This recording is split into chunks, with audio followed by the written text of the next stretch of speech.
Bonjour à tous et bienvenue sur les petits papiers d'Ilse. C'est moi, je suis Judith, démonstratrice Stampin' Up dans le nord de la France. Et je suis ravie de vous retrouver aujourd'hui pour ce projet qui est une boîte d'allumettes. Un projet que j'avais déjà réalisé il y a plus de 2 ans, d'après ce que j'ai vu sur mon site. Et en fait, une visiteuse avait récemment demandé le tuto pour la réaliser.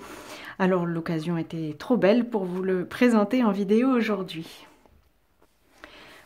Pour réaliser cette boîte d'allumettes, nous allons avoir besoin d'une feuille de papier de série Design qui mesure 6 pouces sur 6 pouces, donc 15,2 sur 15,2 cm. Donc en fait on peut prendre, c'est ce que j'avais fait ici, on peut prendre une feuille entière de blocs de papier de série Design. Là j'en ai coupé une grande en 4.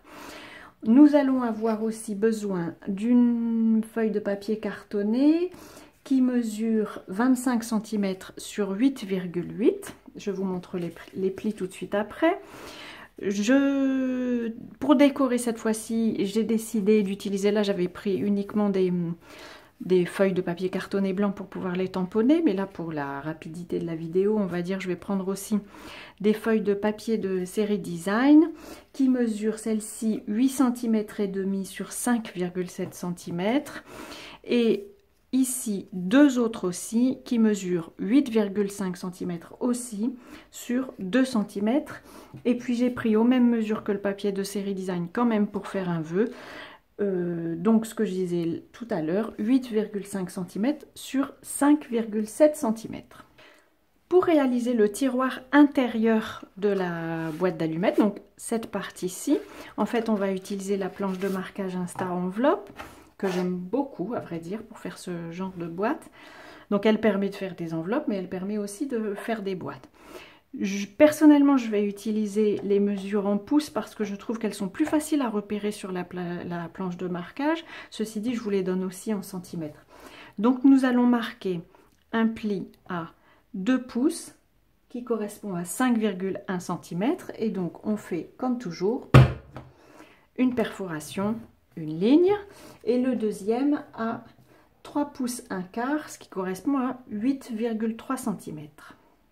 Ici, donc la même chose, un trou, une ligne, et puis comme toujours, comme pour les enveloppes, on tourne notre feuille d'un quart de tour pour repositionner cette fois-ci, on ne s'occupe plus des mesures, la ligne que nous venons de tracer sous la marque qui se trouve ici. Alors quelquefois c'est un peu au toucher quand l'illustration est assez marquée et la lumière pas forcément très bonne. Voilà, ici. Et nous allons encore faire ça pendant les 2 tours qui restent. Voilà, j'ai terminé tout le tour de ma boîte. D'habitude j'aime bien arrondir les coins, mais là je ne le fais pas puisque c'est l'intérieur de la boîte et que ça se verra un peu moins. Ensuite, je peux marquer tous les plis. Voilà, et en fait, je vais aussi marquer, donc vous voyez, j'ai marqué ce premier pli, puis le deuxième. Je reviens au premier, mais je vais plier selon le deuxième. Je recommence, je plie celui de l'extérieur, celui qui est le plus à l'intérieur, et je reviens sur celui de l'extérieur pour le plier aussi selon celui de l'intérieur. Et je fais ça tout autour.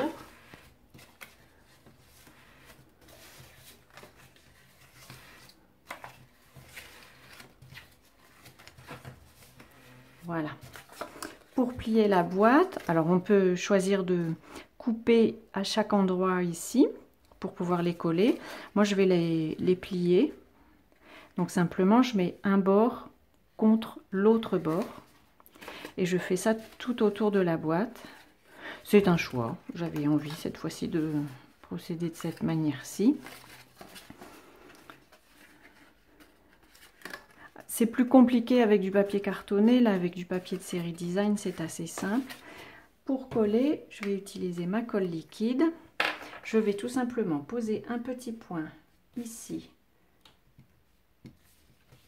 Ici. Donc en fait, je prends la partie qui est la plus proche du long côté. Et puis je vais tout simplement replier l'un puis l'autre. Et ensuite, je roule. Je n'ai pas forcément besoin que ça tienne longtemps, c'est juste pour coller la suite. Et donc, pour la suite, je mets de la colle sur la partie extérieure ici. Et j'en colle. Et vous commencez probablement à voir qu'on va bientôt se retrouver avec effectivement un tiroir, une boîte sans couvercle, si on peut dire.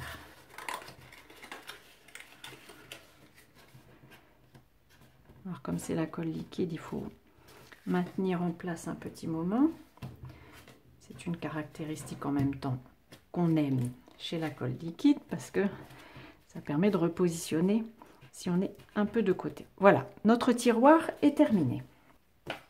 Pour faire l'extérieur de la boîte, je reviens avec mon papier cartonné. Donc je rappelle qu'il mesure 25 cm sur 8,8 et nous allons marquer les plis suivants à 6 cm,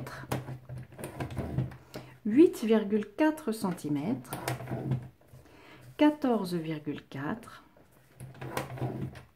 16,8. Alors dans le coupe-papier, vous savez que tout coupe-papier qui a une extension a toujours une partie qu'on voit moins bien. 16,8. C'est en fait le dernier bâton complet qui se trouve là en dessous. Donc je le marque. Et la dernière à 22,8. Voilà. Je marque bien tous ces plis avec mon plioir en os.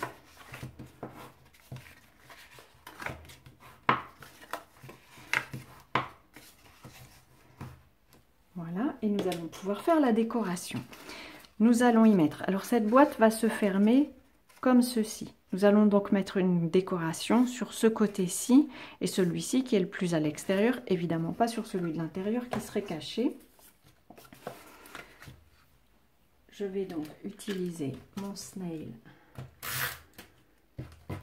pour plus de rapidité. Donc, comme je vous disais, celui qui est à l'extérieur, en fait, il va se retrouver collé dans la boîte. Donc, on met la décoration sur cette partie-ci, sur la bande étroite ici et sur celle du milieu.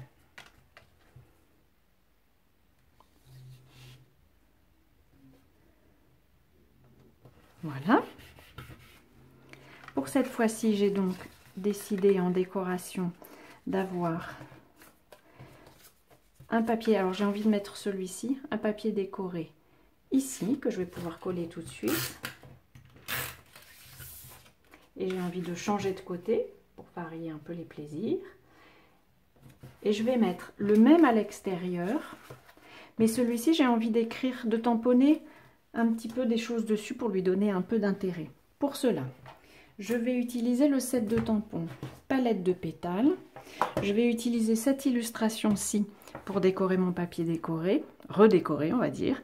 Et puis je vais utiliser comme message merci et du fond du cœur, ce qui va nous permettre d'avoir un message en deux temps. Comme couleur d'encre, je vais prendre fleur de cerisier pour mon illustration.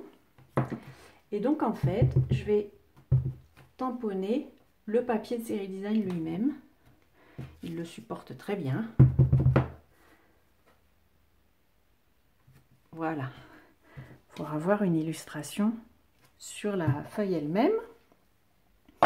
Et donc le message, je l'ai monté sur mon tampon. Lui, j'ai envie de pour qu'il ressorte bien, de le tamponner en noir. Donc j'ai pris mon encre Memento. J'ancre bien le tampon. Et je vais bien me mettre droite pour tenter d'être le plus droit possible sans mettre ma tête devant la caméra. Voilà, ça me convient. J'enlève ce tampon parce que je vais utiliser le même bloc pour mettre la deuxième phrase. Donc ça me permettra d'avoir un souhait en deux temps. Donc je me trompe de boîte. Merci sur l'extérieur. Et je vais avoir du fond du cœur ici à l'intérieur. Donc comme je vous disais tout à l'heure, j'ai pris une feuille de papier cartonné blanc pour pouvoir le réutiliser. Je vais faire la même illustration. Là j'ai envie de tamponner à côté dans un premier temps pour que la couleur soit un peu plus estampée. Voilà. Et donc du fond du cœur, voilà, je vais aussi le tamponner en noir. Pareil, en espérant que je serai bien droite sans mettre ma tête devant la caméra. Ça me va. Donc cette illustration-ci, je vais pouvoir la coller à l'intérieur de la boîte. Je le fais tant qu'elle est à plat parce que c'est plus confortable.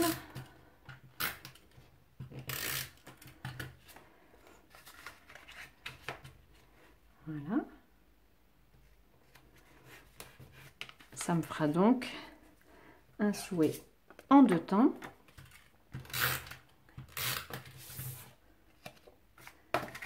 Merci à l'extérieur et du fond du cœur à l'intérieur. Je vais maintenant coller cette boîte. Alors pour être sûr de la coller au bon endroit et de ne pas rater un petit demi-millimètre qui rendrait la fermeture compliquée, en fait je mets le tiroir dedans. Voilà, je mets la colle liquide sur la bande ici intérieure. Et ensuite, je referme la boîte, comme je vous disais, en attendant un petit peu que ça prenne bien. Puis je pousse mon tiroir pour pouvoir glisser mon doigt à l'intérieur. Oh, je l'ai bougé. Et bien appuyé, je vais vérifier. Tant qu'il est encore temps, oui, c'est bon. Voilà. Alors, chose que je ne vous ai pas encore montré, mais qu'on peut faire si on veut pouvoir avoir une petite accroche pour ouvrir le tiroir, c'est qu'on peut aussi, alors normalement, il faut le faire avant de la monter, mais on peut le faire quand elle est montée, parce que ça m'arrive souvent, j'oublie. En fait, il suffit de glisser ce côté-ci du tiroir dans la perforatrice, j'espère que vous voyez, et puis là, tout simplement, on perfore. Et ça nous fait une petite ouverture pour accrocher et permettre d'ouvrir la boîte. Voilà, cette boîte est terminée. Je la referme. Nous avons un souhait en 2 temps. C'est la copine de celle-ci, même si elles ne sont pas tout à fait identiques. Voilà, j'espère que ce petit tuto aura répondu à la demande de ma visiteuse et qu'il vous inspirera aussi vos boîtes personnelles. Voilà, c'est le projet de cette semaine. Je vous souhaite de passer une belle semaine, un beau week-end. Et je vous dis à très bientôt sur les petits papiers d'Ilse.